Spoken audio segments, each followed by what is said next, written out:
That sound means it's episode 13 of Momentous Live. Welcome to Gray Williams, Will Silver, and our special guest, entertainment correspondent for Momentous, Ged Smith, filling in for the lovely and dearly missed Tasia Custodi, who for some reason is prioritizing sports ball over Momentous Live. Her beloved Habs are playing. Ged, are they your beloved Leafs? Are you missing this game on purpose, or do you watch sports ball? I do watch sports ball when it comes to the playoffs, and unfortunately, her Habs are not playing very well at all. It was 3-0 for the Leafs at the end of the second, so you might need to check in with her at the end of this. Some counseling. Yeah, you felt confident just walking away from the game and being like, okay, we're fine here. She Yeah, might we got regret this. her choices, is what you're saying. well, she's a Habs fan. She's probably been regretting them for years. Luckily, she doesn't actually watch the show, so we can say whatever we want. We're not broadcasting to her YouTube this week. Yeah, fair. Exactly right. So, crazy week in crypto this week. Not solely responsible or solely due to our favorite nemesis, Elon Musk, but partly. Graham, what happened to the crypto markets this week? Oh gosh, there's so many things that people are saying as to what went on. There's a bit of theory that I guess a bunch of the hedge funds they've been shorting AMC, and now they're part of a short squeeze, so they're having to liquidate in order to be able to cover their debts, which really just sounds like a bunch of gangsters, which I guess the hedgies are. We're hearing like Elon went on Saturday Night Live, and there was the pump for Doge, and then suddenly we're gonna not take Bitcoin payments because it's not good for the environment. But really, what it came down to was what some people are saying is that Tesla wasn't actually able to implement a proper payment method for Bitcoin. Wow, what just like a ton of nonsense, really, and there was just a ton of value wiped out for a lot of folks out there, which is watching some of this happen.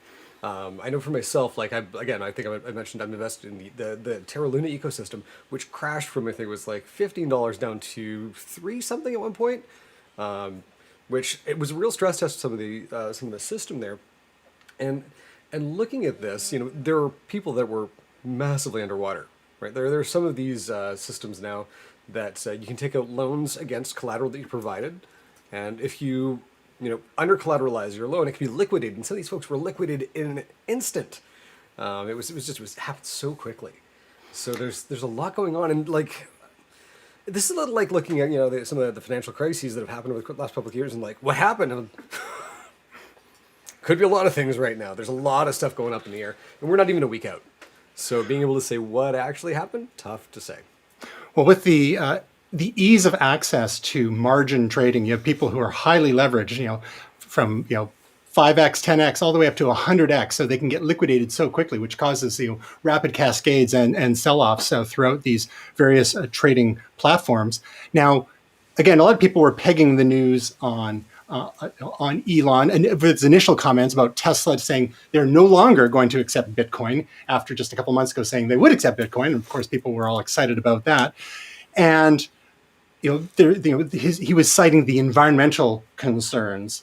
Can you speak to that a little bit? What are the actual environmental concerns about Bitcoin, and are they actually justified? Well, yeah, yes and no. So basically the way that Bitcoin right now works is that it's a proof of work blockchain. And so what that means is essentially the transactional method for Bitcoin, this distributed ledger that is computed constantly, it takes computers to do that algorithmic work. And so in order to make those things accurate, all these computers have to be operating. And as basically Bitcoin has proceeded, the calculations have become more complex, right? They refer to it as the halvening every time this happens, where basically it becomes more difficult over a period of time.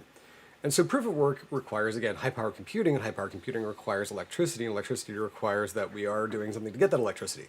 In a lot of cases, people are saying, well, we're burning dinosaur bones and whatnot in order to make this work. This is in comparison to other blockchains, which are proof of stake. And so even Ethereum right now is proof of work, but it's switching over to proof of stake soon, which basically uses validators to perform these verifications throughout the blockchain. So looking at this right now, There have been a lot of articles over the course of the last 2 or 3 years about the environmental impact of Bitcoin, how much energy it takes for Bitcoin to run. And some small countries use less energy than Bitcoin. And I think where a lot of folks are looking at it going, okay, could this be more ecologically viable? And I think that's where Elon's comments came from. There's a negative impact of cryptocurrency mining. So the actual process, the proof of work, the mining process is not good. Is this, Elon saying that Bitcoin is not good to begin with? I think, he's basically pointing at this and going, are there other cryptocurrencies or are there other ways for this to work that were more ecological? And specifically right now, I think today he was meeting with a mining coalition here in North America, looking at ways to reduce the environmental impact of this. So while, his comments may or may not have been part of this tumble downwards, for a lot of folks out there who are looking at this and looking at the environmental impact, I think it's actually very important for us to be moving forward to a point where cryptocurrency mining is actually not as detrimental to the environment. Yeah, and there are some counterpoints to that whole narrative as well. Some people would argue from an economic perspective that the mining operations tend to position themselves near where there are excesses of electricity available, near hydroelectric dams, for example, in certain communities where they have an excess of power and they're looking to get some sort of compensation for it, because the whole mining ecosystem is based on paying the lowest possible amount for every watt of energy that they're using. So some people would claim, well, actually, Bitcoin mining is helpful to the whole worldwide energy production scheme because it's incentivizing the production of cheap power and particularly green power. And some people say between 39 and I believe 74% of existing power for the Bitcoin blockchain, to secure the Bitcoin blockchain, is currently green energy. I mean, that fluctuates depending on availability of power. And also, it's kind of like funny for Tesla to say this because, sure, Tesla has electric cars, but where is that electricity coming from? How many coal plants are operating in the U.S. running to provide electricity for Tesla? So it seems a little hypocritical, does it not? It could, or this is like the I think somewhat cynical but non-cynical view is is there somebody out there that has perhaps a series of corporations that have an ingestion method for power, like say for example solar, and then a storage method, say for example like the Tesla Powerwall that they can provide to cryptocurrency mining consortium. Can you see kind of where this might go? Where Elon's looking at going, yes, we're not taking Bitcoin because it is too ecologically impactful. By the way, want to make your mining setup greener? Here. Solar City, Tesla Powerwall, ta-da! Now you have no impact on the grid whatsoever. Bingo. The other aspect to the whole situation with the crypto crash in the last week is, and also to be clear, Elon said that he didn't sell off any of his own personal Bitcoin stake or Tesla's Bitcoin stake, aside from that 10% they sold a number of weeks ago, just basically to test the system. So he's long Bitcoin, it seems. But what I think happened with the scuttlebutt is that there was pressure maybe from the board because some of their tax credits are probably contingent on the so-called greenness of their investments, where they keep their treasury reserves and whatnot. So there's some stuff behind the scenes we're probably not aware of. But the other part of the crypto crash in the last week seems like it could have been some of the news out of China. Now, what happened there? So what we're looking at is China is trying to launch the digital yuan, right? Like this new cryptocurrency that they are looking at. And crypto inherently, a lot of folks have said that it's censorship proof, because of the nature of proof of work and proof of stake, trying to, one, falsify transactions, and two, block transactions, very, very difficult. Their own cryptocurrency and their own digital currency efforts so far have been, I don't know if I'm pronouncing this right, abject failures. Yeah, I think that translates. So in any case, like they've been looking at this, and so there have been the talks of a ban on cryptocurrency, which I think gets a lot of folks up in arms. And really, like what we're seeing here, though, is that again a number of these systems were almost a little crash resistant, right? Like we were actually seeing a bunch of stuff with the Luna ecosystem where they looked at it and went, okay, so this was way worse than we thought it would be, and we did way better than we thought we would. But here's what we learned from it over the course of the last little while. So I think, when you're looking at censorship-based governments, I think I can call them that. We could probably look at Russia. We could look at China, and censorship enthusiasts. Let's call them. Yeah. Very positive. I like that. Yeah. Good spin. Digital restriction enthusiasts, and how they haven't been able to actually have an effect of shutting these things down. Can they have a chilling effect? Absolutely, they can. I think though, and again, this is just a cynical view of it. Is when you do see some folks see a race to the bottom, there was a bit of a wave, I think, almost to encourage that, because really for retail investors, this is terrifying, right? You're seeing your investments kind of they drop in half, and they're down to a quarter, and they're down to a tenth. Oh my God! And then you're seeing sort of the big industrial groups, the banks, who really, I think, have taken this opportunity to basically buy in at the bottom. And it was interesting to sort of see this like bounce down, bounce back up, and we're as of right now kind of on our way back up again. Like from this time last year, Bitcoin just crashed from, I think, was it like $13,000 to $40,000? We've just crashed upwards in a year's time. We touched 60K, and it a couple days ago it went down as low as 30, but last I checked a couple hours ago it was back up to 36K US. So there's going to be volatility in the short term. But I think so. That's the things where we're looking at things like the Cosmos network on which the Luna ecosystem is built. We're looking at Polkadot. We're looking at a lot of these other later stage blockchains, layer 3 blockchain technologies. This is their nascent period. This was the stress test. This was the fire test. You're gonna laugh because I brought it up a couple of times, but SafeMoon, out of everything that I had in my crypto portfolio, it dumped some value, but I'm still way up on my initial investment, and it was more resistant than anything else in my portfolio. Weird one. Where's the T-shirt this week? I'm not. T-shirt I'm not wearing, but they did announce they've actually got a payment card coming this week that will not be subject to the 10% tokenomics. They haven't said how that's going to work yet. I think people are a little up in arms about it. But if there's actually a system here that does have the tokenomics, that does actually provide back to users, but also you could use for everyday payments. Again, this is kind of why I was looking at Luna for their China network and payments. This one's kind of interesting.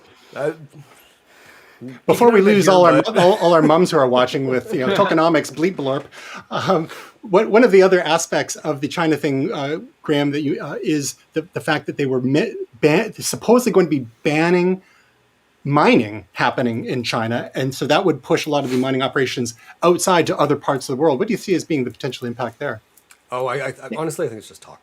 Mm-hmm. Like they've said these kinds of things before. Yeah, and really that's kind of what I was going back to with the launch of their own digital currency. Is I think there's an effort here to try to maintain some control of the situation. So let's say that they do move out of China. So what? But if they make it harder for people in China to buy and sell, that's another story too, or get fiat in and out. Things, right? Yeah. And I mean, the Great Firewall. Because they talked about both things. Yeah. The Great Firewall of China had limited success, and really, like the very nature of crypto. I mean, we're even looking at some layer 3 technologies. There's one called the Secret Network, which basically has almost that coin tumbler effect. Which the idea behind those things was basically to mask where transactions were going through. In order to basically break cryptocurrency, you have to break the internet.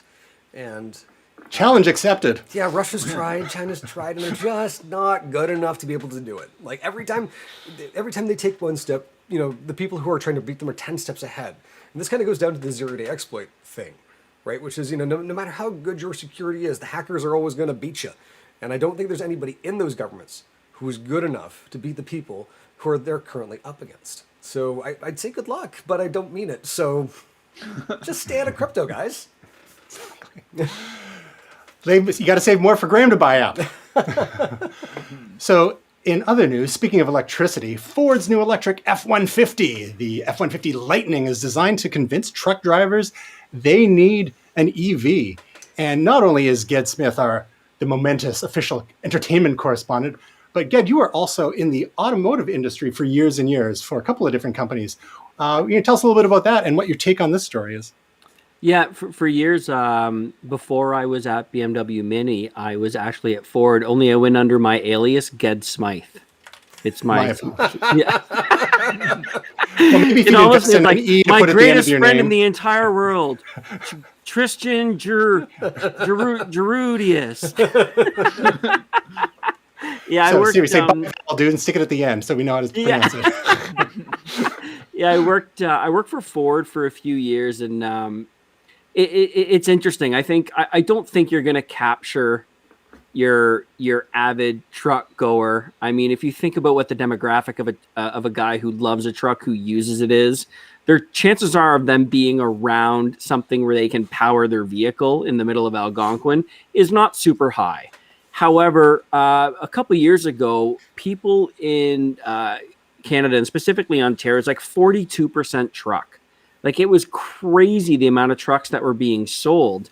And the majority of these people are suburban, city-dwelling individuals. And I think you're going to get a lot of this clientele with ranges up to 300 miles, which is, I don't know what that is in normal speak.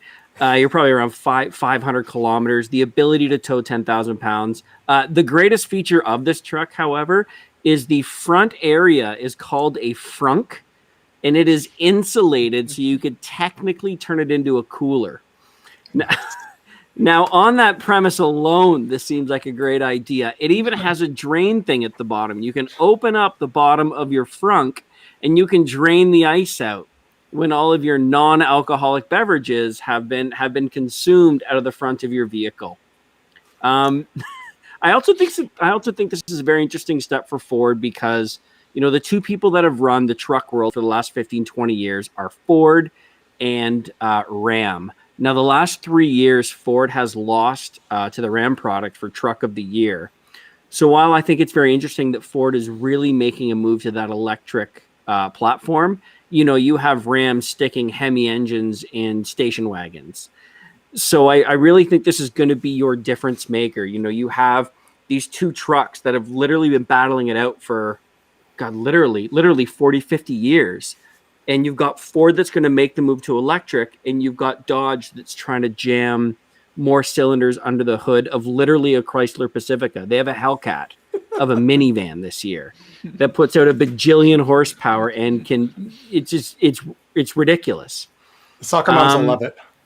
Seriously, soccer moms need to get to Costco instantly. But there are some interesting practical implications.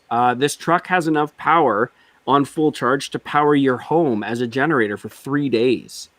And obviously, I mean, none of us really live in an area that is ravaged by natural disasters. But as much as I poke fun, sorry, I said natural, not environmental, like the SWAT team outside your house. True story. But yeah. But if you look at states, or the areas like the Kansases of the world, they get ravaged by tornadoes. If you needed to power a home or keep fresh food, I mean, this could literally be the difference between the safety of your family. So as much as I poke fun, there is definitely an interesting need for the product itself. I also love that they're continuing with Fordpass. So I got to beta test this with Ford Motor Company Canada when I was with Ford, and how they started to interact with their vehicles via the app. And it's interesting because it will give you real-time updates as you book a trip.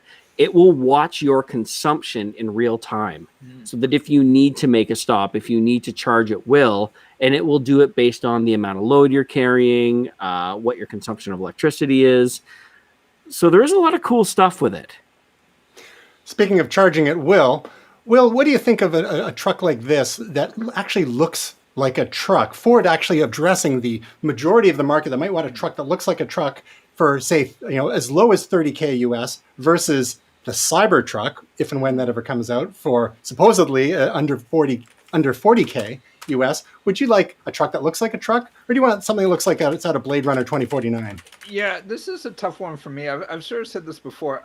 I mean, I actually love the look of the Cybertruck because, I'm all about the cyberpunk future kind of stuff.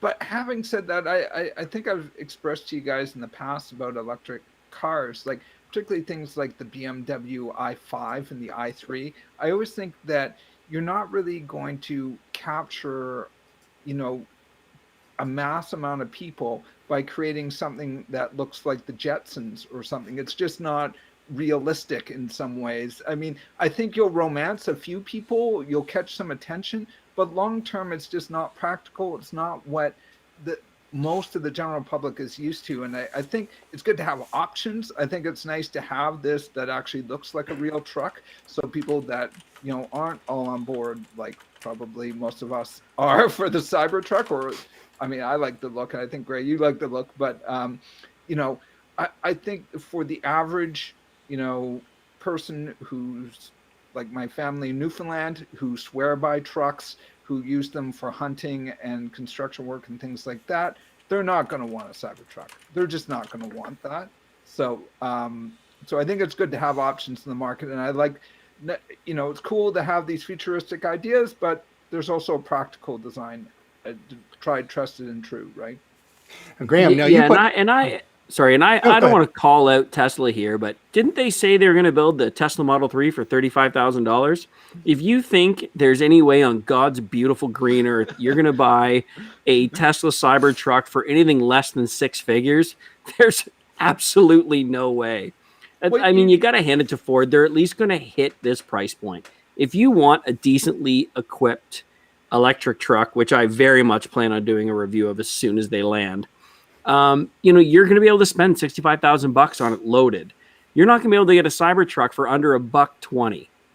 I don't care what Elon Musk smoked and got on a stage and said he was going to sell it for. There's no way. Well, they're saying $70,000 US, which is you're brushing up against $100,000 that's for the tri-motor all-wheel drive. Now, I mean, is that with or without tires? It's with tires but no cup holders. Okay. How about the bulletproof glass? You still get the bulletproof glass? It's not bowling ball resistant, however. Well, that's.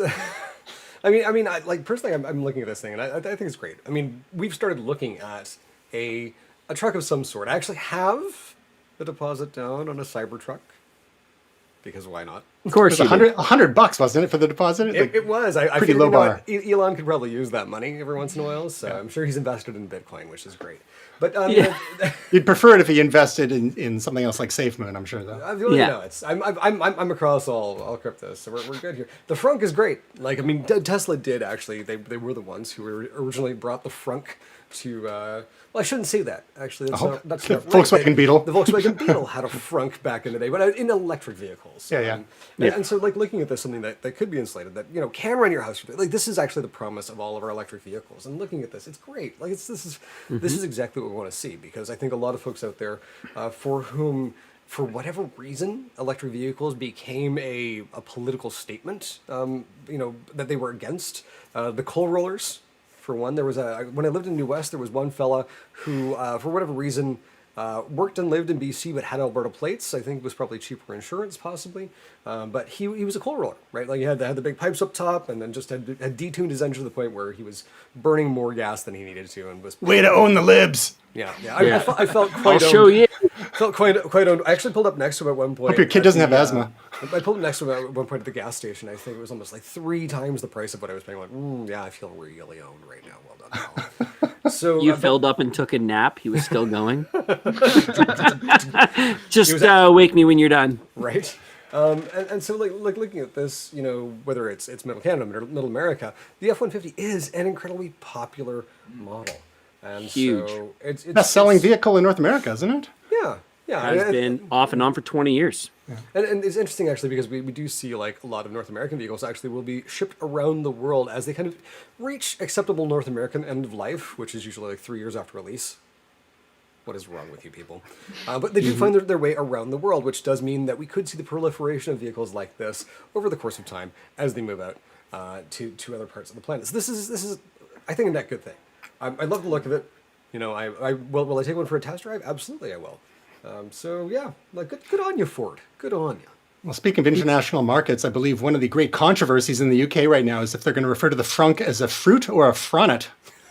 Oh. That is not where I thought you were going with that, but okay. I was going to say, oftentimes you'll see overseas, especially in the European market, everyone is still on diesel. So F-150 didn't come out with a diesel F-150 until 2019, if I'm not mistaken. So that battle over normal petrol or diesel can kind of come to a halt. And, Graham, you just mentioned it about, the 3 years or 2.7 is the actual statistical time now where people move on from a vehicle. When you see these being distributed around the globe, you're not going to have to worry about the idea of is it diesel or is it regular gas. I mean, electric is going to be that universal option, assuming you have the infrastructure to be able to charge it, right? Thankfully, it's not AC or DC. It's just plug the goddamn thing in. So, So, get in your time in the auto industry for both Ford and BMW Mini, and I know you've got slightly different demographics there. What was the real world demand on the ground from customers for EVs, or whether they were plug-in hybrids, regular hybrids, or full-on battery electric vehicles? What was the talk from regular folks?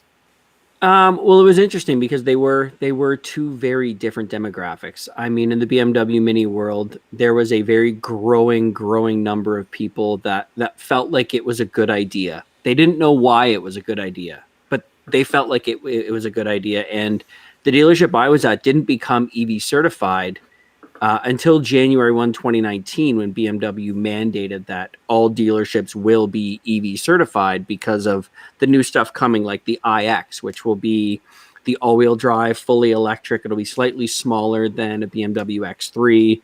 It's going to be on the same platform as the new Countryman coming out in 2023. You're going to see the i4 coming, which is going to look like the new Series 4 with that big kidney grille.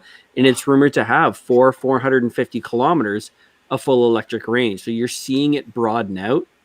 I mean, my niche market was in the Mini world, but I would say it grew from 5 or 10% to, I would say, at least one out of every 4 clients would inquire.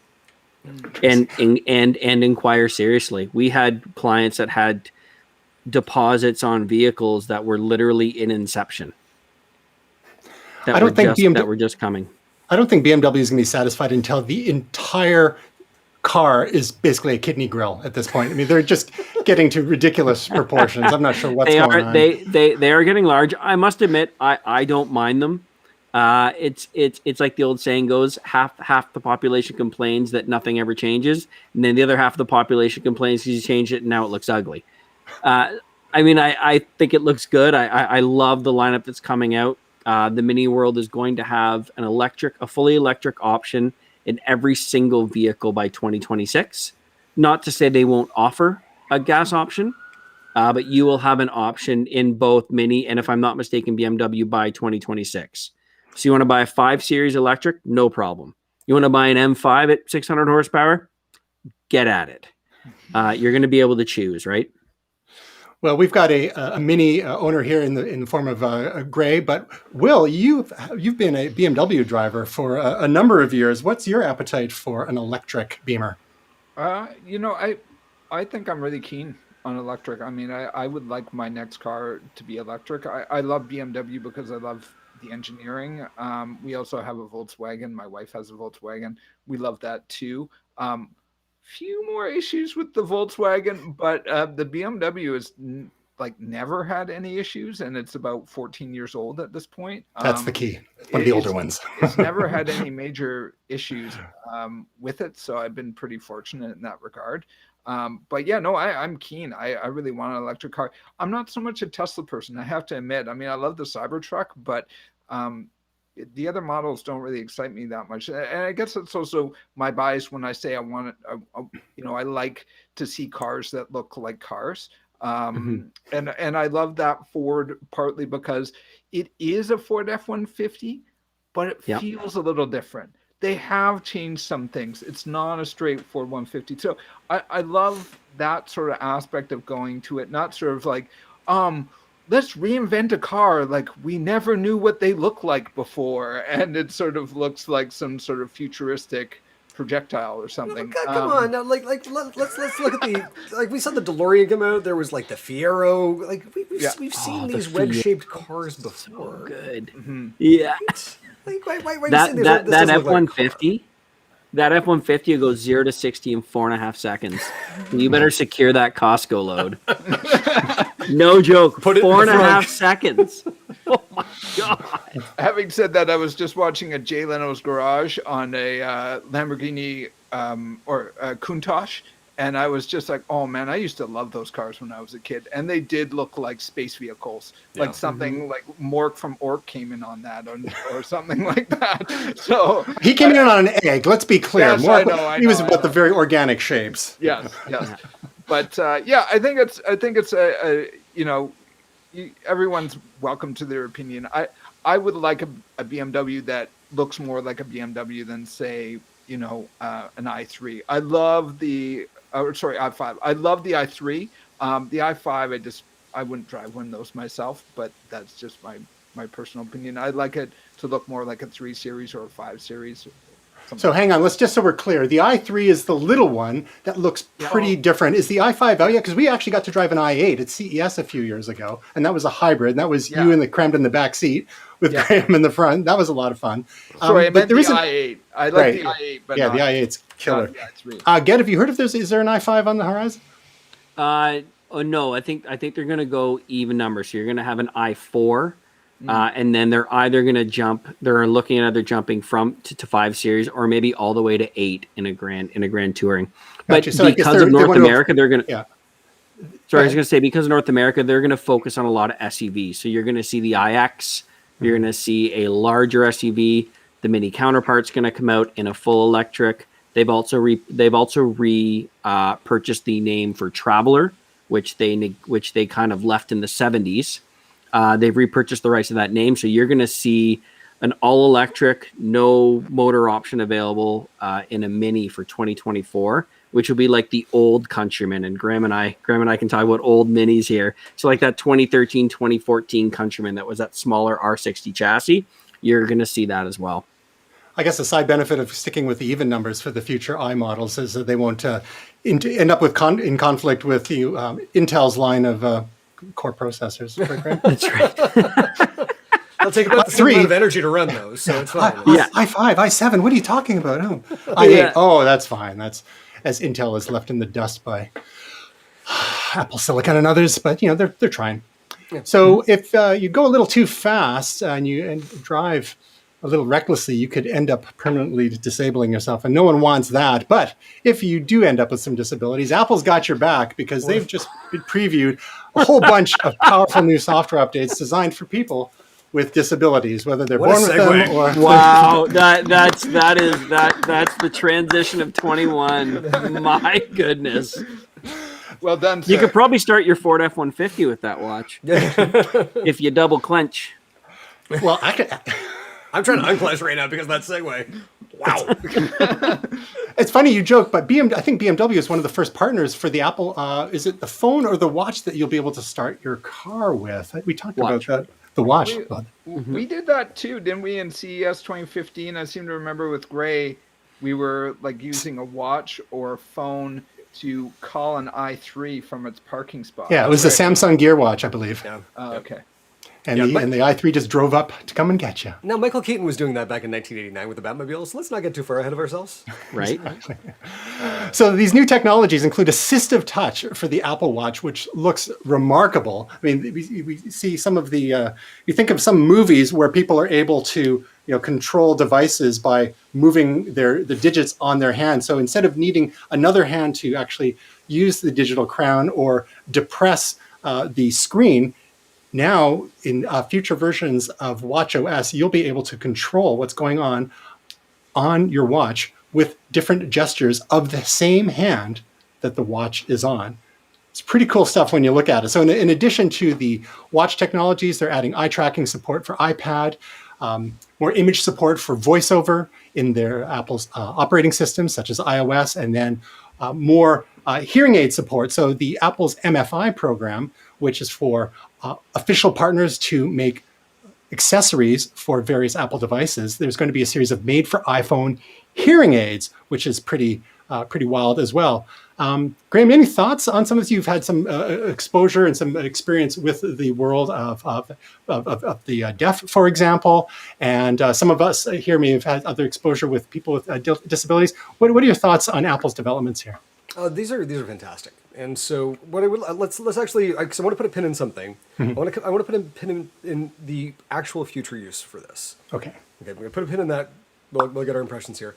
But I mean, for folks with, just basically limb differences, disabilities, being differently abled, this is obviously like a huge update. And like, even for folks who don't, I'm going to use these features. I can't tell you the number of times. And I was actually talking to a bunch of people online where they're like, how often do you actually touch the phone or the watch with your hand, or how often are you confirming things with your nose?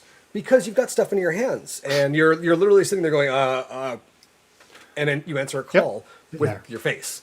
And so being able to do this is a much more elegant solution. And obviously, say for example, you could not raise your arm above your shoulder. You're not doing this anyway. So that's a really great option. Looking at some of how these things work, Microsoft, it was about 2 years ago, started to look at how people were interacting with the Xbox. And they actually completely opened up the access to the input on the Xbox, and there have been some incredible advances in controller technologies since that time.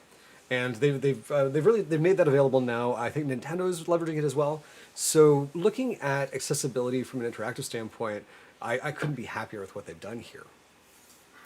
Well, as they say, accessibility helps everyone and harms no one. And just like you say, Graham, there are times when maybe you've got grocery bags in one hand, and you need to do something on your watch, whether it is answer a call or unlock your car in the future and so on, and just be able to do that with the same hand rather than using your nose, which may have a mask on it anyway for who knows how much longer. July 23rd here in BC. Can I also say too? I don't know if you guys know this, but when I was in university, I actually worked for 8 months as a co-op student with an organization called the Reach Disability Foundation, which is run by Sam Sullivan, former mayor of Vancouver. And one of the things that Reach does is that they sort of adapt or create assisted devices. So basically, one of the issues is that a lot of technology out there, even a simple thing like getting a CD, not that we use CDs that much anymore, but CD out of a CD case, are just not, designed for differently abled people. So one of the things that organization did was come up with different ways, and things like computers were a big challenge, mice, keyboards, things like that. So again, this is, I think, Tristan, from Limestone and e-learning, there's a whole market for making technology easier to use for everyone, because really, these devices are primarily aimed originally at, able-bodied people and not people with different challenges and different abilities. And we all might find ourselves with one disability or another as time goes on, be it temporary or permanent. So I think we can all applaud these sorts of efforts. Absolutely. So if I can just go back really quick. Yeah, you got that pin. Go get it. Yeah. So this is obviously this is Apple pursuing two paths, one of which is, just fantastically beneficial for folks who are differently abled. The other one is that they are training us. They're training the rest of us right now. Mm-hmm. This is a quiet beta program for how we are going to control Apple glasses. When you look at it, all of these things, eye tracking on the iPad, okay, and we now have a cursor control that we don't have to touch anything in the air. We have confirmation. We have state-based stuff. This is Apple, and they're going to be doing all of the data gathering on this to figure out what works, what doesn't, how accurate is it. It's funny because even the hand washing feature that they had earlier this year was part of this program. It was looking at people and how they were interacting with this. When you think about how your watch is able to register the sound and the motion of it, and when it didn't, and also when you were doing other things and it was asking you, are you washing your hands? They were gathering data. It's all anonymized data. Like, this is not invading anyone's privacy. But this is Apple doing what they do best, which is taking how people use their products and figuring out how they're going to use the next one. I have to say too, the other thing that jumped to my attention, and those are great points, Gray, and obviously there's great things all around here. The other thing that jumped out at me, and this is maybe my personal bias, being a web designer, eye tracking. Oh, I'd like to look at the data of where people look on a website and what elements they look at. I mean, there's a whole use case for that I know is far down the line of what they would use these things for, or Apple glasses, but I would love to be able to strap glasses on people's head and see what they look at and how they interact with a website or design. It's funny that you mentioned that, because I actually went down to Washington State, to Bellevue, and was at Valve Software as they were working on the next generation of Portal 2 DLC when the game first came out. And so my former partner and I were there, and they had us sit at these workstations that had cameras all over us, and they could actually see where we were looking. We went down to look at it later. They could see the heat maps of what caught our attention, when things happened, when things were triggering cues. It was a very cool way to look at it. So that is possible. I mean, like, looking at this right now, I mean, what I'd love to see which iPad it goes back to see the quality of the camera, to see what's required to be able to do this, and what kind of processing overhead is it using at that time. But what an incredible feature. Like, just, you know, you're thinking now, because even in video games, we're looking at this. You know, Cloud Imperium Games, run by Chris Roberts, the guy who came up with Wing Commander. He's got a new game out. Well, new game. It's been 10 years he's been working on this thing, Star Citizen. But it has eye tracking built in. I think Star Wars Rogue Squadron has eye tracking built in. So all of these technologies are starting to coalesce. You know, I mentioned Xbox earlier. Like, gaming is sort of this way into accessibility for a lot of people. So it's great to see these technologies, again, kind of coalescing into something that's beneficial for everybody for a variety of different reasons.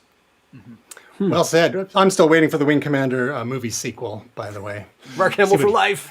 Whoop, whoop. Where's John Rhys Davies? We need him back. So the second half that was actually Wing Commander 3. You're talking about the Freddie Prinze Jr. one. So the second half of today's episode of Momentous Live is largely going to be concerned with a lot of fun, geeky entertainment news.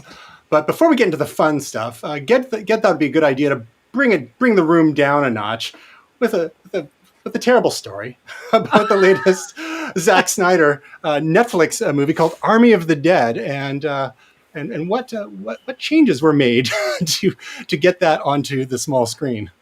Yeah, so obviously, I mean, streaming is kind of the way the world works now, and they had shot this movie quite some time ago, and the role of the pilot was played by a comedian called Chris D'Elia. I mean, I've known kind of who the comedian was for a while. He's a funny guy. He's very, very off color, but he's rather entertaining. Chris D'Elia is in some hot water, to say the least. He's involved in a scandal involving people of non-consensual age and inappropriate misconduct. So Netflix approached Zack and Deborah Snyder and basically offered to foot the bill if they would edit him out of the final cut. So they substituted in Tig Notaro, who has been on Star Trek Discovery, as Graham reminded me at the beginning of the segment. And they basically went back and edited out everything he was in to put this other character in. And I think that as much as this is a negative story, I don't want to dwell too much on what Chris D'Elia is in the middle of, because obviously I don't have all the details, and I'm sure there's enough speculation to go around to choke a horse, an age-appropriate one. I think the important thing here is that streaming services obviously have been under a lot of heat. Well, not necessarily a lot of heat, but they've garnered a lot of attention for how they've been profitable over the last couple of years. During the pandemic, struggling studios are turning to them to release new movies, which I know we're going to talk about pretty soon. But the fact that Netflix was willing to walk to Zack and Deborah Snyder and say, look, we'll pay the exorbitant millions of dollars, just so you can digitally remove this one person and put someone else in there. I think that says a lot for making sure that people are kind of staying above board. I mean, the world is very, very vigilant right now. And I think it's important to make sure that these guys are taking the appropriate steps. And the last thing you want is to launch that movie with Chris D'Elia making some sort of comment and end up with one of those boycott Netflix movements or God only knows what, right? And this isn't the first time this sort of thing has happened before. A couple of years ago, we had a movie that Kevin Spacey played a large part in, and Christopher Plummer ended up stepping in to replace him. And that a lot of that was, had to be fixed in post, basically, as they shot the separate scenes with Christopher Plummer, just like they've done here with Tig Notaro. But the tech angle to this is kind of interesting because I think a lot of the way certain shows, be they TV shows or movies, are shot nowadays, there's more and more green screen involved. And there's a lot of scenes, especially during COVID times, where the actors aren't even in the same room together. So it can streamline the process a little bit. Like you said, it was still a pretty expensive decision they had to make there, but it was probably enabled by the level of technology that is used in production nowadays, and it probably helped them do the deed they had to do. Not the Crystalia kind of deed, the post-production sort of deed to make this happen. It's rough. So I was just reading another article about this. So basically what they didn't do is they didn't paste Tig in over top of Chris. They reshot these scenes, and essentially they were looking at plates where other actors were either present that they could insert Tig into, or they would replace the scene entirely, so they had the dialogue basically, ADR'd in over top.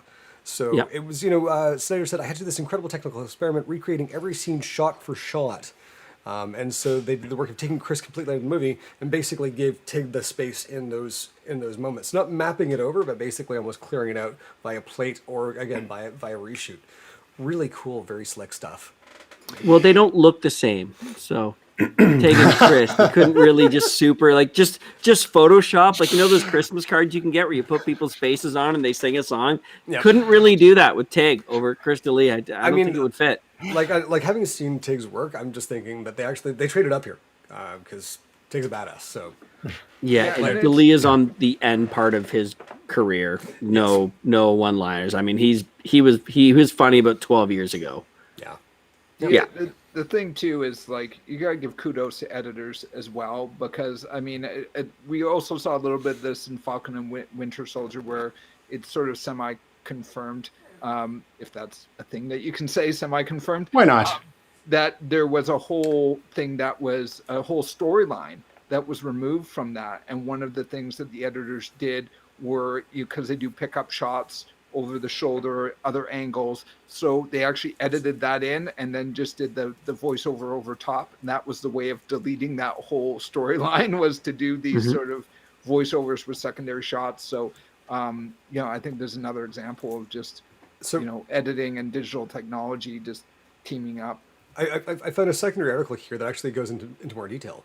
That says the only actor that Notaro shared a scene with was Anna De La Rega, and it took half a day's shoot. They pantomimed or filmed with Notaro's assistant, Patrick McDonald, wearing a green suit anywhere that Tig had to touch another actor. And if there was footage that did not sync up with the existing footage, they used a CG scan of her body to create a digital version of it. So this actually is not amazing. Just plays. This is, wow. That is next level. And again, Netflix shows up and says, we'll pay for it. Just please make it happen.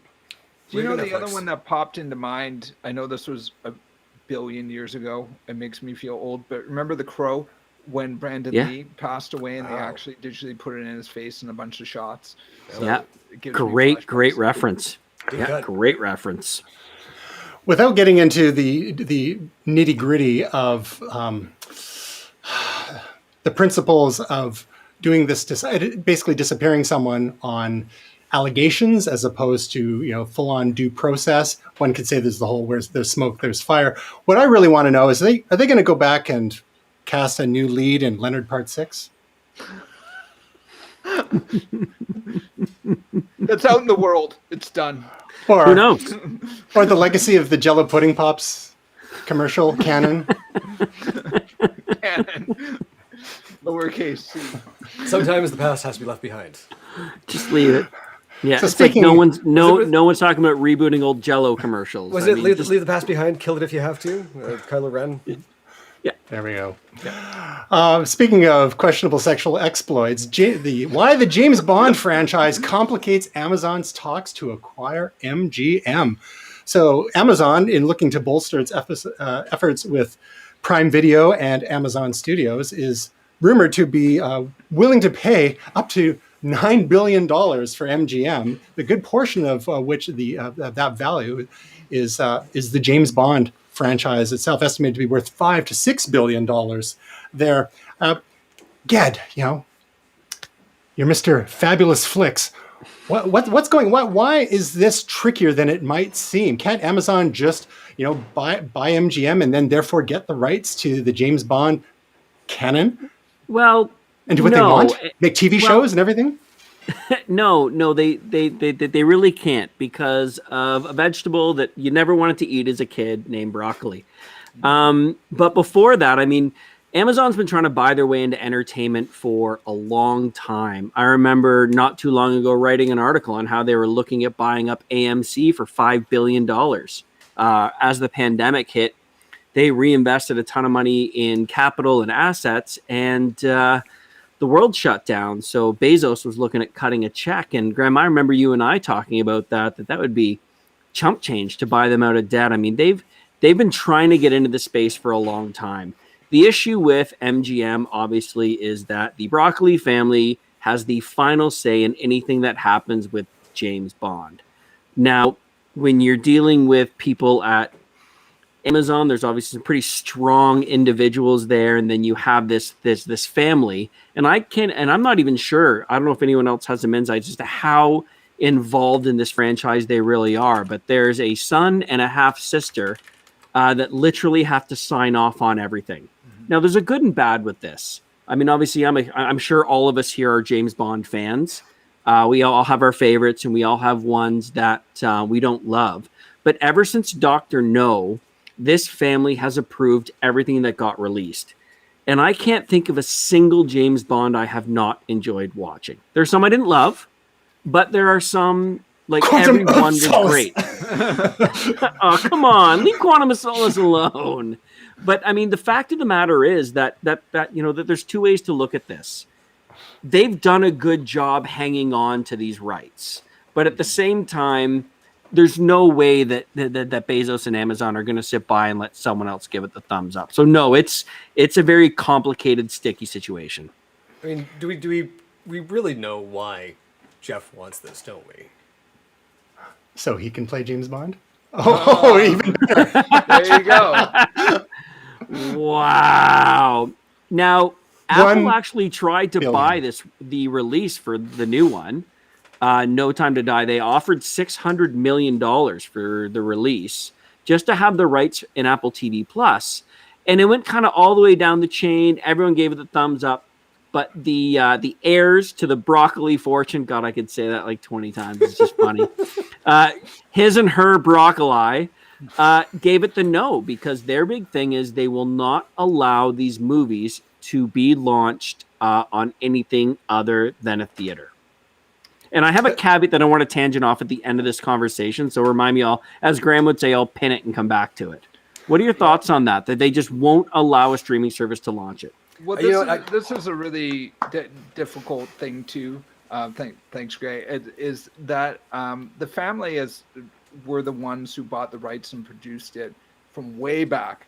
Now, there's some whole weird tangent around the whole Thunderbolt movie and the division of rights and how I think it was Never Say Never Again. It was one of the other ones. So there's a whole weird story here. And the newest generation of broccoli are taking the gauntlet. But I think there's a very complicated story here about how they have been so controlling because some of the problems that have had along the way. Now, having said that, this is an interesting sort of clash of heads between a family who's controlled the rights of this franchise since the 60s and between the new Emperor, Dr. Evil. So I mean, I think it's very fascinating. If anything, they should make a Netflix series about it. And it really, I think the big thing is that it really speaks to the generational gap between a big movie is supposed to be launched in theater. And I never thought in a million years I would ever be the person to say, no, it doesn't. Because, Graham, you and I have known each other for 18 years now. I mean, we are movie theater people, but there is a changing of the tide. And I think that obviously that's going to be a huge roadblock when it comes to the family of green broccoli in moving this forward. And to be honest, I don't see it happening. even though they're willing to pay $3 billion more than MGM is worth, because their value is actually set at $6 billion. So they're offering a huge incentive to purchase MGM. I just don't see it happening. Yeah, and that's the thing, is there may actually be a deal here that does perhaps split them out. The last time that we saw something like this, to your point, actually was Casino Royale in 1967, because Charles Feldman had acquired the rights back in 1960, basically because the Broccolis had not been able to come to a deal on it. And so, I think they kind of closed the loop on that, and again, kind of tightened their grip on it with Casino Royale launching with our most recent very handsome blonde Bond.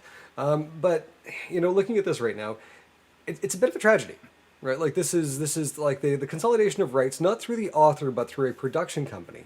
And this idea of, we're seeing this to a certain degree as well with characters like Sherlock Holmes.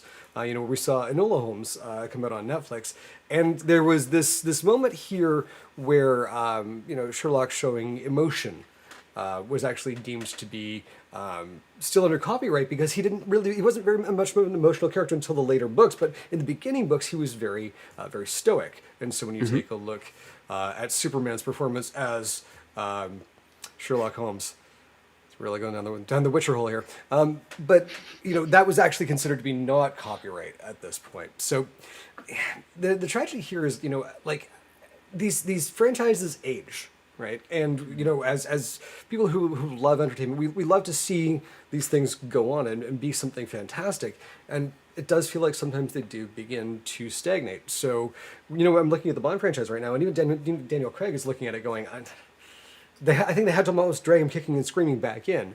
The idea that we might have a Bond next time around who's not Caucasian.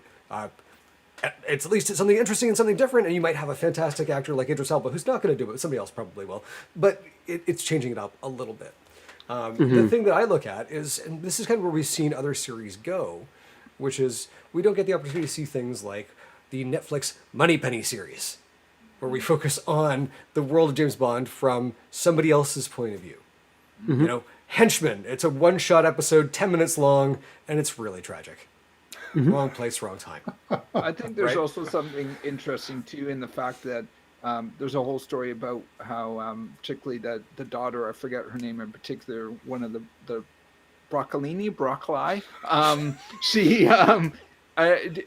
she's one of the driving forces in this, and there was a big hard shift when you get to Casino Royale, when you're talking about Bond movies, particularly where Pierce Brosnan had left it with the was it parasailing off of a melting ice flow with the disappearing car and the lasers from space. And then you get into, they take a hard shift, Daniel Craig, new Bond, muscular, gritty, real, in-your-face, visceral action. That opening sequence from Casino Royale where it's, he's chasing people across, and it's not technology, it's hand-to-hand combat, it's jumping on cranes, and they modernize it when the Bourne movies come out. So they also maybe have some invested in this franchise, and I agree with all of you, it's getting a little stale at this point. We're about 4 or 5 movies into Daniel Craig.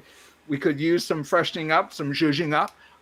But the fact that they were able to revitalize this brand that's almost 6 years old at this point, or getting close to that. I mean, it was amazing 10 years ago when they were able to do that. So I think maybe they take some ownership, and that's part of their iron control, but they did do something great with it. So it's a family legacy to a certain extent. Well, all I can say is that if you come to a dark room and someone offers you a chair with no seat in it, just run away as fast as you possibly can. And the one point before we leave this, kind of the thing I wanted to grab back is I think that like everyone needs to jump off the stigma that you can't have a major movie that doesn't show up on screen. So like, I don't know if you guys have watched them, but Greenland came out a short time ago with Gerard Butler and Marina Baccarin. That movie was absolutely amazing. The director of that did Angel Has Fallen. Without Remorse, Michael B. Jordan just came out. That was directed by, who was that again? Stefano Salima, who did Sicario 2, who looked like he got really drunk and watched every Christopher Nolan movie and then directed this one, only turned the vocals up. It's literally like watching Tenet The Dark Knight Rises and a little bit of Inception, only it's Michael B. Jordan watered down with no shirt on, which makes me feel bad when I'm snacking and drinking wine watching it.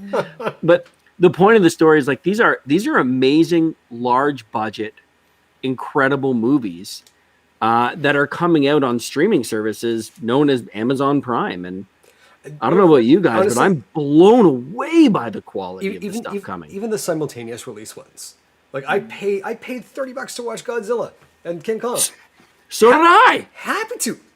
Amazing. Yeah, and that's the thing. It's like, you know, I'll be happy to go back to the theater sometimes. Me too. But there are going to be days where the movie comes out and I'm just like, I just don't have other people in my life right now that I want to be around. Like, just no. I don't want the sticky floors. And you know what I'd love to do? I'd love to sit at home with my 75-inch, you know, HDR television and my Atmos surround sound and just annoy the hell out of my neighbors. That's what I want to do. Yeah, I struggle leaving when the launches come out at this point. That's not a whiteboard. That is No, that is a 130-inch 744 Atmos system on segregated power at this point. It's way too much fun. But that was also like a couple Oscars ago, wasn't it? Like a shock how many movies were if not simultaneous, were mostly on Netflix. Even something like The Irishman. That was the one that, for me, blew my mind because this was a Scorsese. If you're a certain age, Scorsese movies are like huge. And this was mostly on Netflix. I think it released in some theaters, if I remember, but it was a limited release and it was mostly focused on Netflix. So you're absolutely right, Jed. Like that was a big game changer. Someone who shoots on 70 millimeter film launches on a streaming service. That is obscene. Well, I think there's a health and safety issue there, actually playing that in theaters, because of people falling asleep. They could have some ergonomic issues. Someone might steal their wallet. 3 hours. It's cool in that shade. Yeah.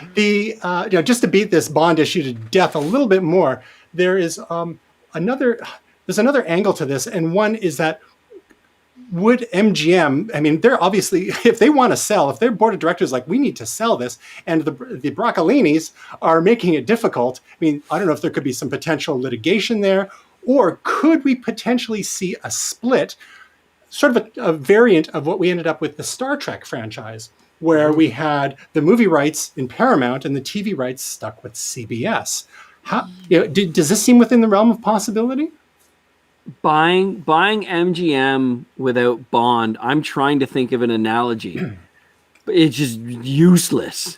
But what if MGM made great movies in 1995? Like, if you don't have Bond, they're offering $9 billion and their vested value is $6 billion, and they're saying Bond is worth 5 of it. Now, I'm not a mathematician, but it's worth about 18 cents without Bond. But what I'm saying is that what if there was some sort of jiggery pokery that could be done whereby Amazon got the bulk of MGM and TV rights to Bond, because ultimately, they want to expand the universe.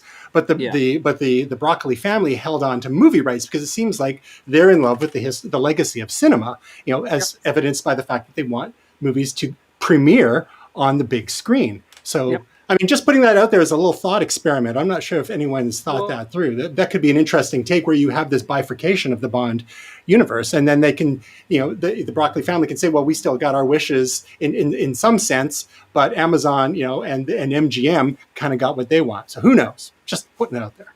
Well, the other thing is that they have, they're controlling it, and they have moved studios before. They were with United Artists. Now, United Artists fell apart, and so they went to MGM. And so there was a whole negotiation there about where they were going to go, if I remember correctly. So they're not married to this. There's some history to the fact that they've taken their ball and gone somewhere else before. So speaking of brands, studios with complicated histories of rights, we've got a new installment from Marvel. They dropped the official teaser for Eternals. And now I have to confess, Eternals debuted in the comics about 1976. And by rights, I should have caught that back when I was collecting comics as a kid, but I wasn't deep enough into the catalog to be following Eternals, and I was more a DC kid at that point anyhow. Will, can you set us up here? What's the Eternals about, and what are your thoughts on this coming to the big screen? So this is there's a whole big complicated story here, but let me start by saying I'll maybe put a pin in some of the other stuff. A lot of pins today. I think just as an overview, this is a deep cut in Marvel world. They are sort of obscure characters. Now, Cersei has been part of the Avengers, but that was back in like the 70s or the 80s. They are not mainstream A-list or B-list or even C-list Marvel characters. Now, having said that, Marvel has done, the MCU has done amazing things about bringing more niche books like Guardians of the Galaxy. It's hard to think of that as niche now, but when the movie came out, they were not well known. Amongst comic book people, they were very popular, but people weren't carrying lunch boxes of Star-Lord in 2007. So, I mean, they've done amazing things before. I think the interesting thing here is how they tie it in. That I think there are some bigger things moving. There's some rumors about this is maybe how they bring mutants in or bring other things in. I feel like there's a reason why they're bringing in the Eternals at this point, because they are not mainstream Marvel characters by any stretch of the imagination. They're kind of obscure. Now, I kind of love the character design, partly because they're done by the master Jack Kirby. Him and Stan Lee are two of the absolute icons of the industry. And when I look at the Eternals, especially the original drawings, it's just Jack Kirby, Jack Kirby gone full Jack Kirby. So it brings joy to my heart to see the original artwork, but I'm looking forward to the movie, but I don't have a lot of hopes. It's sometimes good to have lowered expectations, but it is an obscure book, and it's going to be interesting to see what they do with it. And I think they have an opportunity here, because unlike Spider-Man or the X-Men or Captain America, there's maybe not a lot of expectations. They're not everyone's favorite characters, so maybe there's more room to do more things here. So what do you guys think? Well, I mean, the Eternals, I mean, we've met one of the most famous Eternals through the entire phases of the MCU, only they played on the other team, which was called the Deviants, and that was Thanos. Now, the Eternals originally were all humanoids, and they were the original protectors of Earth, and they were created by the Celestials. And I think you saw this a little bit in the second Guardians of the Galaxy movie, when you met Ego, who was our first Celestial, and then you meet the Grand Master and the Collector, who are some of the eldest beings in the galaxy. I can see why they've gone down this way. I think it's amazing, but I think you nailed it, Will. The beauty is, like Guardians, there's no expectations. No one has any pre-notions as to what each person's supposed to look like or what the expectations are for the character. I agree with you, man. I think it's awesome, and I think it will definitely tie in the next phase of MCU. And I think you bring up an interesting point there too, bringing up the Deviants, because there's a rumor that unlike the books, they're not going to be humanoids on Earth, that they're actually going to be aliens. So that's one of the rumors, especially about the opening shot. You see the ship coming in. So there's some rumors, there's some whispers that they might actually be more tied into Thanos. And it would be interesting. We don't know what this, we've only seen 2 minutes of footage, but it would be interesting if they try to tie it more into the MCU by tying it into Thanos and leading into some of that. And like you said, we've seen Ego and a few other, I think there was another Celestial in a scene. Very briefly, yeah. Very briefly, yeah. So be interesting if they tie it in and make it more aliens rather than augmented humans on Earth. Yeah, I mean, these are some of the oldest beings in the galaxy. If it starts with Celestials and then goes to Eternals, everything else falls after that. Sorry, Tristan. No, all I can say is that who's down for a 49-hour marathon at our local Cineplex before Eternals launches? Absolutely. Are you going to tell that epic story, Tristan? Another time. We're going long as it is. Another time. So we have a few other things we can just blast through here before our mums fall asleep. Will, this is another one from you. Avengers Campus merchandise revealed. What is Avengers Campus, and why should we care about all these So toys? this is so there's a couple of interesting things here. I'll try to sort of wrap it up quickly. But so Avengers Campus is basically the new Marvel land that's opening up in Disneyland's adjacent park, California Adventure, and basically they have a ride which is called Web, which is basically a Spider-Man experience where you have like a web shooter and it's 3D and you shoot some spiders that are escaping, some spider bots. So they have some actual spider bots that you can play with and challenge. The thing that kind of hit people a little bit the wrong way, some people, is that they released augmented shooters. So these shooters you get on the ride, we believe, or they may be through gesture, but these are shooters that you can buy separately and use on the ride. Now, some people are getting mad about it because it's almost like DLC, like horse armor, like you're paying for something extra and you're unlocking experiences. And they're about $65, these web shooters. So there's ones that Iron Man, Rescue, Ghost Spider. So some people are just mad that there's extra experience on this ride that you have to pay $65 for, and there's 4 different gauntlets, and so they're mad. Obviously, they're mad about that. Now, having said that, if you are mad about it, don't buy them. That's what I would say. Do you get to keep these? Yes. You get to keep these? Yeah, then we're fine. Like, yeah, but some people are mad in sort of just the idea of there being experiences that you don't get and you have to pay money for. Now, have they ever heard of DLC? Have they ever heard of some of these other things that have been well accepted? You can still go on the ride, being in California Adventure, in paying your ticket to get into the park. You do not have to buy these. You can still experience and play the ride. So. Well, it looks, I mean, if I was about 45 years younger, it might look cool to me. We've got so much left to talk about. I think we're going to have to do a follow-up episode with Ged sometime. But one thing that's important that I wanted us to touch on before we hit the end of the month is that earlier this month in Canada, it was Mental Health Week, and all of May in the United States was Mental Health Awareness Month. And I think we can all agree that the last 15 months or so have been pretty trying for a lot of folks with various lockdowns to different degrees around the world. And I know we've all probably experienced our own challenges in being apart from friends and family and being limited in the activities we can do and some of our normal routines, be they exercise and whatnot. So I wanted to highlight a couple of articles that came across our desks a couple of weeks ago. One of them was 5 quick daily hacks for your mental health. And some of the items that they mention there had to do with, just remember to eat something. We're sitting on our computers all day, people working from home. So we tend to be quite sedentary. So step out for some fresh air, do a short mindfulness or meditation exercise for those.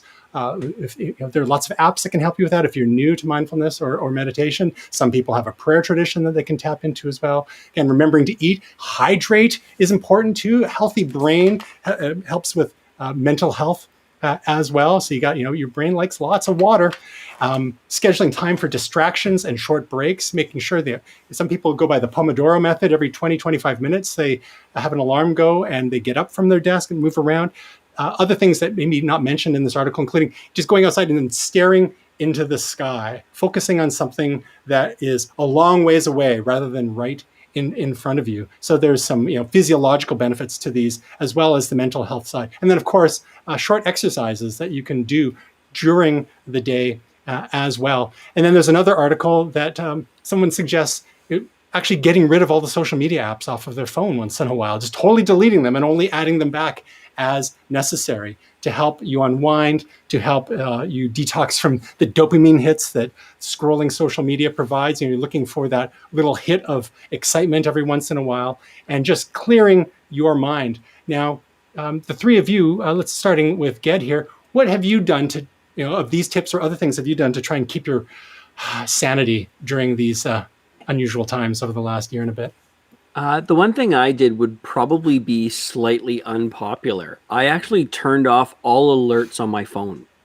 So I found that, especially going into the pandemic and then over the last 15 months, I found that when I would hear the phone buzz and I would get an alert, there was an immediate neurological need to answer it, to see what was going on. And obviously that's years of being tied to these, right?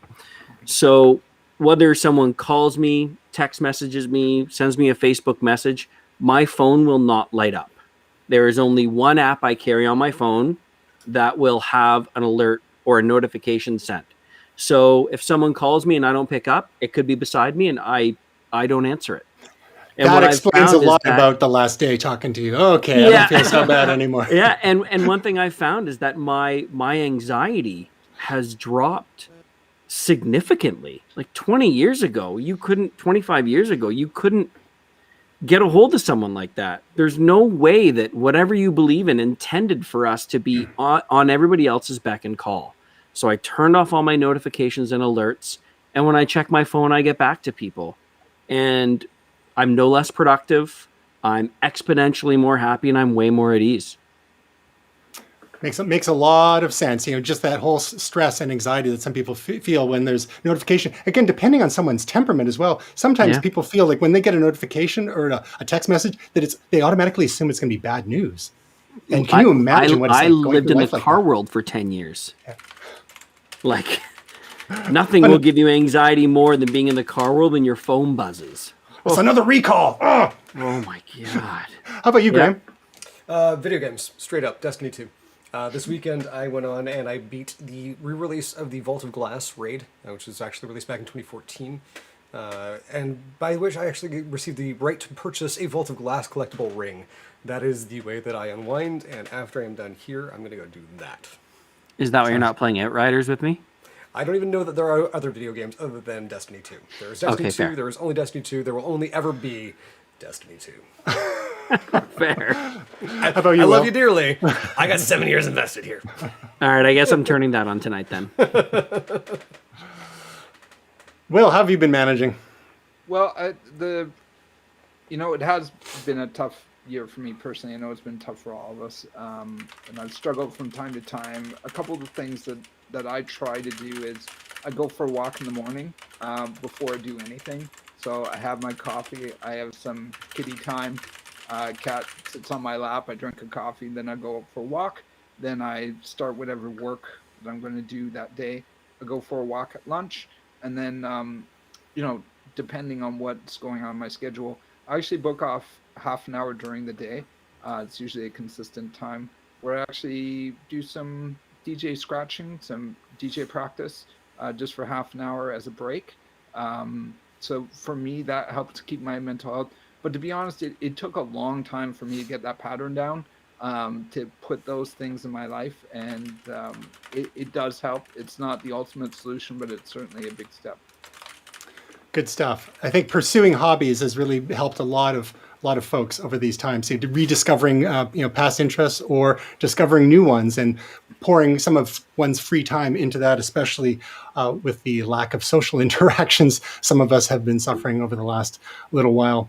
So that's it for our stories this week and issues. Thank you so much for sharing with us.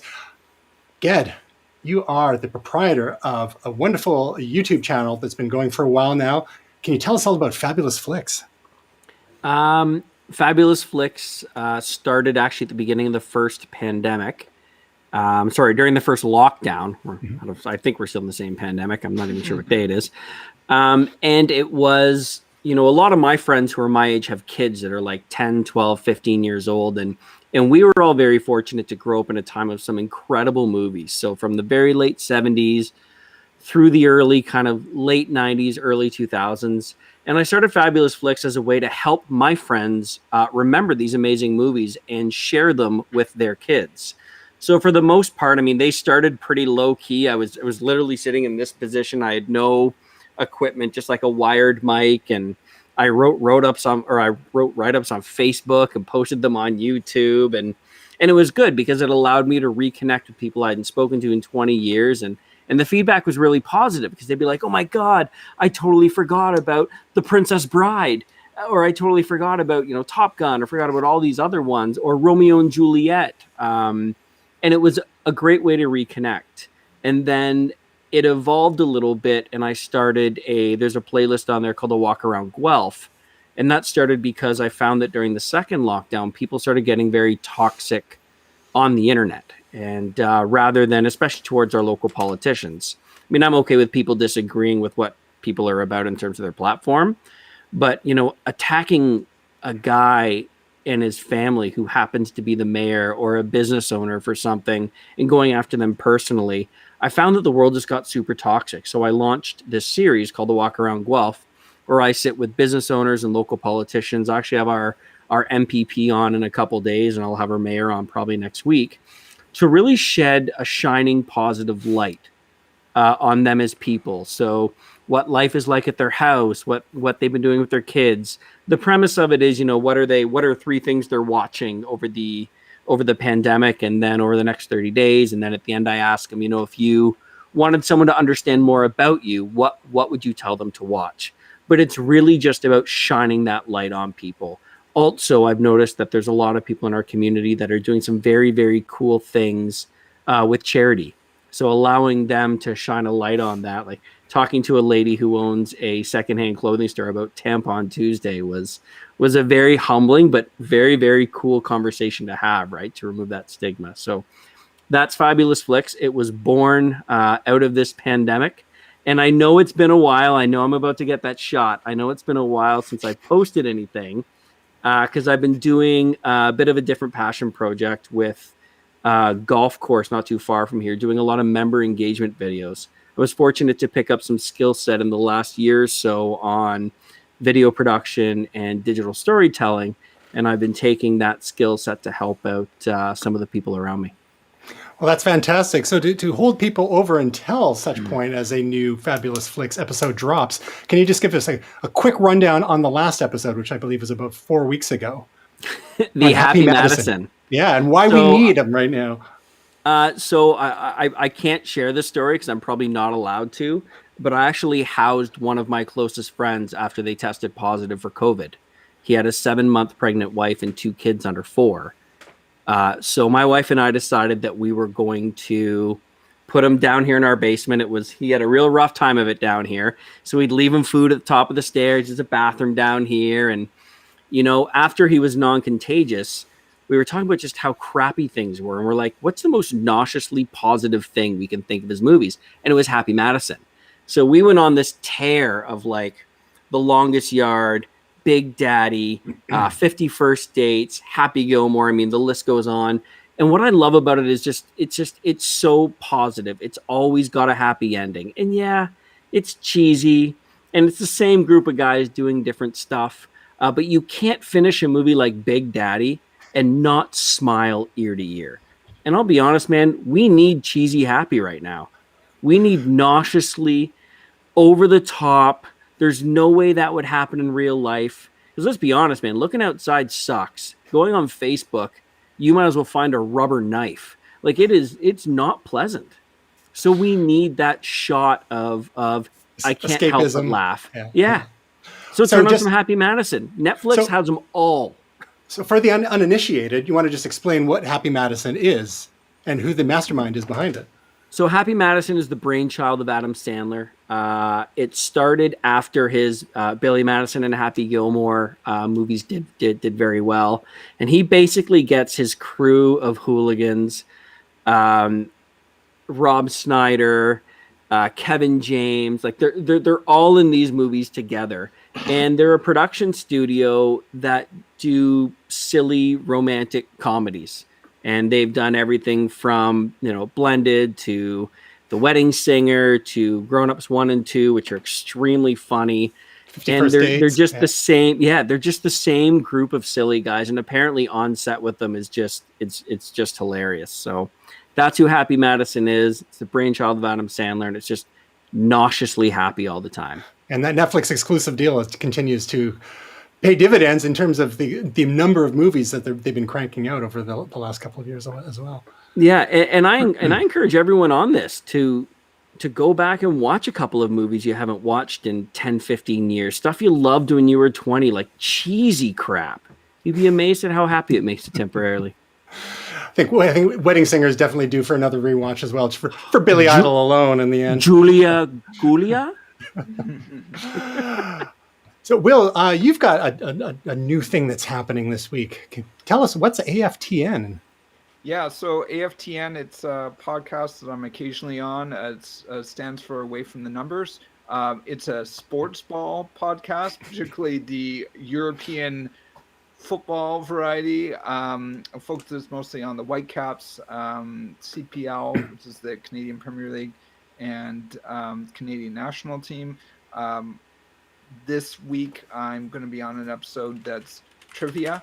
So I believe soccer trivia. Probably come out next Monday, next Sunday. We're going to do it later this week. So keep your eyes posted or peeled or what have you for that. Should be fun. Awesome. Looking forward to it. And last but not least, our absent Tasia Custodi dropped another video on us on our YouTube channel a few days ago, where she covered everything from Google I/O 2021. She did in 13 minutes what took us an hour and 17 minutes last week.